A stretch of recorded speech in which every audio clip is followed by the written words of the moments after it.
Alors, dans ces deux cas, il faut prouver que MN et BC sont parallèles.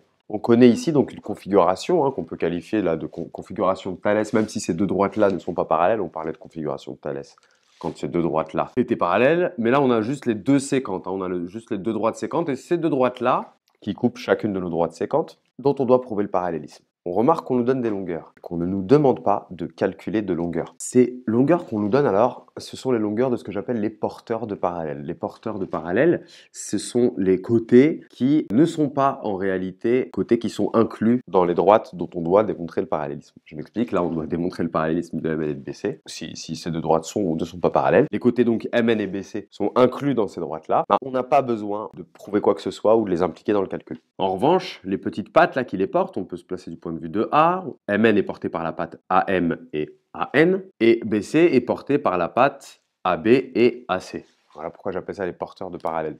C'est un petit jargon qu'on va utiliser entre nous, il ne faut surtout pas le mettre à l'écrit. Donc, pour que MN et BC soient parallèles, il suffit tout simplement d'appliquer la réciproque du théorème de Thalès, ou bien ce sera sa contraposée, c'est-à-dire qu'au préalable, il faudrait qu'on vérifie s'il y a ou pas proportionnalité entre les porteurs de parallèles. Il faudrait qu'on puisse vérifier que AM par rapport à AB, si c'est la même chose que AN par rapport à AC. Donc ça nous demande un petit calcul préalable. Mais d'abord, commençons déjà par donner le contexte. Alors pour donner le contexte, il faut juste qu'on dise qu'on a deux droites qui sont séquentes en A, et puis qu'on a M qui appartient au segment AB et N qui appartient au segment AC. C'est un petit peu long, donc on va tout simplement dire que les points A, M et B d'une part et A, N et C d'autre part sont alignés dans cet ordre. C'est-à-dire, si on a énoncé A, M et B, normalement, on est obligé de dire A, N et C, puisque si on dit A, C et N, c'est comme si C était à la place de N et N à la place de C. D'accord? On parle d'ordre de succession. A, M et B, cela veut dire que B suit M qui suit A, d'accord? Et on précise dans le même ordre, parce que justement, c'est le même ordre de succession que l'on a ici. Alors, je vous encourage à essayer de faire une configuration où justement, vous vous retrouvez avec AMB et AN et C, mais AN et C qui ne sont pas forcément dans le même ordre que AMB. Vous verrez, ça peut donner des choses un peu particulières. Ceci étant dit, on va maintenant montrer qu'on a proportionnalité entre les porteurs de parallèles. Donc, on va calculer d'une part, alors on ne peut pas dire que, là on se demande en réalité si AM sur AB, c'est égal à AN sur AC. C'est une question que l'on se pose. Pour le vérifier, on va faire comme pour Pythagore, si jamais tu te souviens, quand on devait démontrer le plus long côté au carré qui est égal à la somme des carrés des deux autres côtés, on ne pouvait pas l'écrire directement. Il fallait bien sûr calculer chaque membre séparément et après conclure s'il y a égalité ou non. On va calculer d'une part AM sur AB, le rapport AM par rapport à AB, et d'autre part, ce que vaut AN par rapport à AC, et qui se calcule comme AN sur AC. Bon, on va faire ça tout de suite. Alors, AM, c'est 5 et AB, c'est 15. AN sur AC, c'est 7 sur 21. Alors, a priori, ça ne se ressemble pas du tout. C'est pas égal, mais attention, il faut se ramener à des fractions irréductibles pour pouvoir juger ça. Et elles ne sont pas irréductibles. Pourquoi? Eh bien, parce que 5 fois 1, on peut simplifier encore par 5, ce qui nous fait 1 tiers. Donc, nous avons AM sur AB qui vaut 1 tiers. Et AN sur AC, AN sur AC, on voit bien qu'on peut simplifier par, c'est 7 par 1 sur 7 par 3, ce qui nous fait encore une fois 1 tiers. Ah, bien voilà, on a bien une proportionnalité. On a bien AC qui est 3 fois plus grand que AN. AN par rapport à AC, c'est comme 1 par rapport à 3. D'accord? C'est le tiers. Pareil ici. AB est 3 fois plus grand que AM ou AM est 3 fois plus petit que AB. Donc, en réalité, on a proportionnalité dans l'éloignement qu'ont les points M et B et N et C par rapport à A. Donc, on peut dire que nos droites sont parallèles. Je ne sais pas si vous voyez là, si vous arrivez vraiment à le visualiser. Cette notion de proportionnalité, elle se retranscrit finalement par une forme de parallélisme en géométrie. On pourra même le voir plus tard avec les vecteurs d'ailleurs. Il ne nous reste plus qu'à conclure. Donc, qu'est-ce qu'on a? On a AM sur AB qui est égal à AN sur AC. Ça, faut bien l'écrire. Très important. C'est notre deuxième clé. Il nous fallait donner le contexte et puis avoir cette condition-là pour pouvoir conclure que d'après la réciproque du théorème de Thalès, eh bien, les droites MN et BC sont parallèles. Et voilà. Hypothèse, propriété, conclusion. Alors la réciproque, bien sûr, on se souvient, le théorème de Thalès nous dit que si on a parallélisme, alors il y a proportionnalité. La réciproque, c'est l'inverse. S'il y a proportionnalité des longueurs d'un triangle par rapport à l'autre triangle, alors il y a parallélisme. alors les deux droites sont parallèles. Mais là, la proportionnalité, inutile de démontrer que AM sur AB est égal à AN sur AC qui est égal à MN sur BC.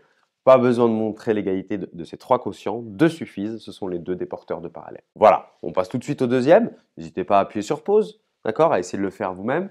La consigne est exactement la même, hein. Il suffit de montrer que les droites BC et MN sont parallèles ou pas. On nous donne encore une fois des longueurs, on est dans une autre configuration, je ne sais pas si vous vous souvenez, mais cette configuration-là, c'est la configuration en papillon. On pourrait l'appeler aussi en sablier, c'est une forme de sablier, papillon, peu importe. On a celle-ci qui est en triangle emboîté, on a vu comment ça fonctionnait. En réalité, c'est comme si on l'a déplié, hein. Hop, c'est comme si on l'a déplié, hein. M continue dans le prolongement ici, N ici, et voilà.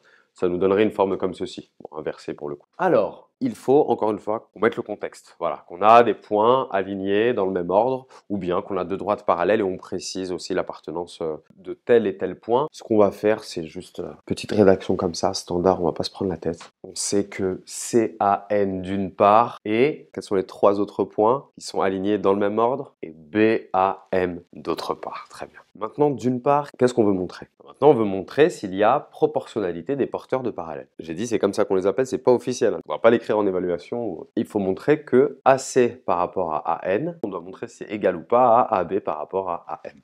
Voici les porteurs de parallèles.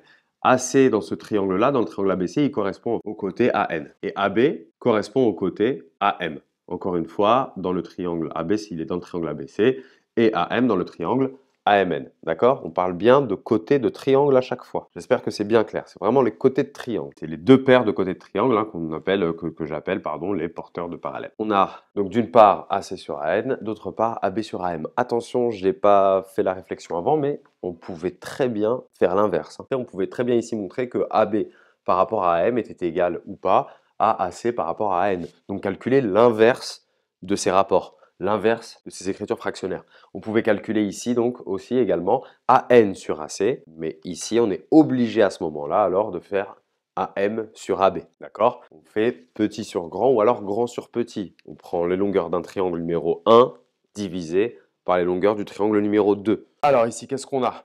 2,1 par rapport à 6,5. Et ici, on a AB qui mesure 1,3, 3,9. Alors ici, peu importe les unités, vraiment peu importe les unités, l'idée est ici qu'on se mette sous forme de fraction irréductible. Alors déjà, il faudrait déjà qu'on se mette sous forme de fraction. On a tout simplement multiplié par 10 en haut et en bas. Cette fraction-là est irréductible. Ici, AB sur AM, 1,3 sur 3,9, on multiplie le numérateur et le dénominateur par 10 pour donner une fraction. Et on sait que 39, hein, c'est le triple de 13, donc ce qui donne un tiers. Alors, bien évidemment, hein, 21/65 n'est pas égal à un tiers. Ce sont des fractions irréductibles, encore une fois.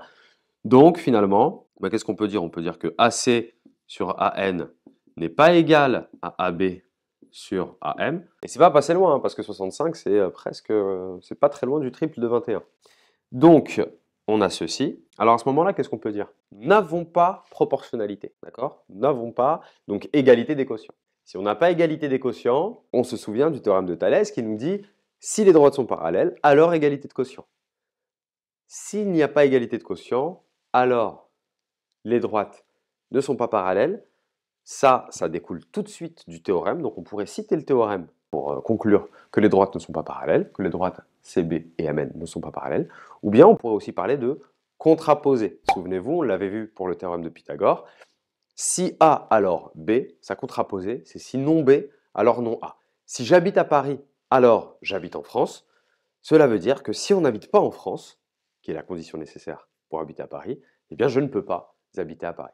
Voilà, on appelle ça la contraposée. Mais vous pouvez citer aussi bien le théorème que la contraposée, les deux sont équivalents. Si l'un est vrai, l'autre est vrai. On récapitule, résumé, on parle du contexte, les points alignés dans le même ordre.